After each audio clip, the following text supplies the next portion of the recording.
Greetings for the Watford fans, Omar here, and it's time for the Orns midweek focus on Watford versus Everton at Vicarage Road. That game tomorrow at the Vic, and it should be quite a contentious atmosphere because Roy Hodgson has done his best to make it so, as Watford fans were wholly and roundly disrespected over the weekend at Palace. Roy Hodgson claiming that the Watford fans were too far away, a bit too far away for him to clap off. That is an absolute joke. And I think the Watford fans will make no secret of their displeasure tomorrow at their manager, who has been really an atrocious manager for Watford, one of the least popular managers in the history of the club. If you look at Dave Bassett, I think Roy Hodgson comes right there after him, if not on the joint level with him. Dave Bassett was hugely unpopular and, goodness gracious me, did not endear himself to the Watford fan base.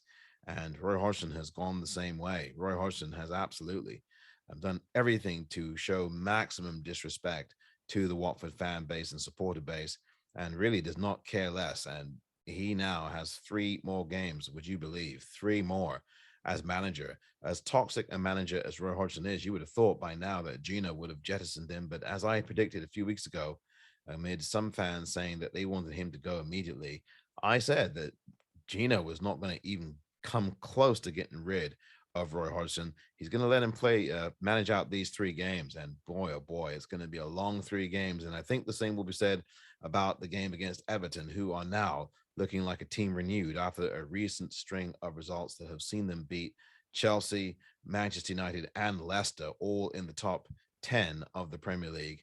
And that has really given Everton a lot of breathing room now, at least a bit of breathing room, as they now start to move away from the relegation zone and are literally 2 or 3 points away now from getting to that magical target 37 that I've been talking about a lot this season on social media at Orns WFC.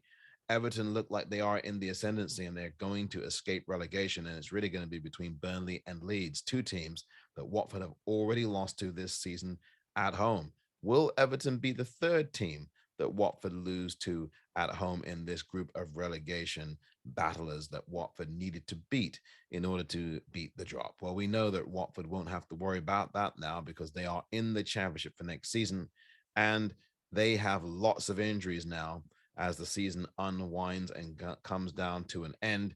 Those injuries include João Pedro, who's hoping to make it back fit, Ure Kuchka, who will not be available. Obviously, Cucho Hernandez will not be available, and Tom Cleverley will not be available. Ismail Assar and Emmanuel Dennis will not be available. Both of them out, and I think it's illness or whatever else that has kept them out of tomorrow's game against an Everton side that will be raring to go and will likely pick up 3 points if they continue in the vein of form that they have been in. Now, Watford, of course, have not won at the Vic since November the 20th, which seems like a year ago, but it's been, my goodness me, if you can think about this and if you can believe it, it's been almost 6 months, 6 months since Watford last won a Premier League game at home. And they are looking like it's going to be a lot more than 6 months by the time this season ends, with this game and then the game against Leicester being their final two home games of the season. And the Leicester game comes up on Sunday. But this game is a game that Watford, if they have any pride at all, any semblance of it, will at least try to fight for. Now they already know their fate. Now that that fate has already been sealed, it is incumbent upon these players to at least show pride. That's all you have to play for now. And with all these injuries, including to Shaq Ford, you really do have to play for some pride. The fans have been there from the beginning, and they're never going to go away long after most of these players have cleared off. The fans are going to continue to come to the Vic to support this team and support this club. But what are the players going to be doing in the game against Everton?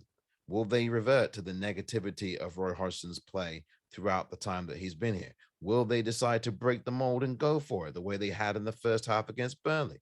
Or will they just be on the beach counting their money, biding their time, and waiting for their next assignment in football? Well, we're all going to find out very soon, aren't we? We all know that Everton are going to be up for it. Richarlison, the former Watford man, will be buoyed by his return to the Vic. Of course, as an Everton player, he should certainly get some kind of cheer or not from the Watford fans, who obviously appreciate him for the time that he was here at the Vic. And look, you've got Frank Lampard coming in. You've got all these Everton players coming in hungry and hungrier by the second, by the game. As I said, their results lately have been very good. And those three results that they got have meant that they are now going to be really, I think, safe, incredibly enough. And this brutal run that they had, they ended up winning all the games that counted, unlike Watford, who are now going to be in championship land come next season. We will see what product the Watford manager puts on the pitch. We will see if these lads are ready to give it a go. I know that Ken Sema probably is going to start in this game, given the lack of midfield options. I think Kayembe probably will be starting the game for Watford as well. Sissoko will be there. Also, I expect the back four. Well, we don't know. Samir may not be available. He's trying to see if he will be back or not. There are some late fitness tests that will be coming. We'll see when the the lineup sheet is announced tomorrow, an hour before the game. But no matter who is out there for Watford, they have to at least put forth a fight. Show the traveling Watford fans and show the fans who've traveled or who haven't had to come far to come to the Vic. Show these Watford fans that you care, that you're a professional, and footballing professionals get on with it. They get into it. They get stuck into it. They get stuck in. Show us that you care at least. We already know that we're going to be in the championship. Can you show us that you give a damn? Please, just one more time, just once. Win one of these games at the Vic. One.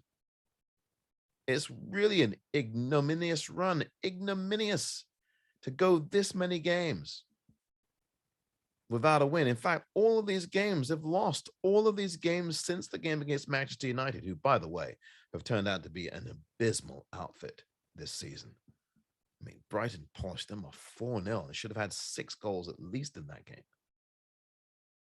Show the Watford fan base that you give a damn tomorrow against an Everton side that are still fighting for their lives to stay in this league. Can you be a giant killer, or shall I say, an inconvenience to Everton? Can you play for something here? Can your motivation at least be to stop Everton in their tracks? Or are you going to be content to sit back, sit deep, invite Everton on, and have them tread all over the upholstery of Vicarage Road and do a number 2 in the process as they go on their way to yet another win and yet another home defeat for Watford Football Club? We will see what the outcome of that question is, and we'll see that tomorrow. This has been the Orns Midweek Focus.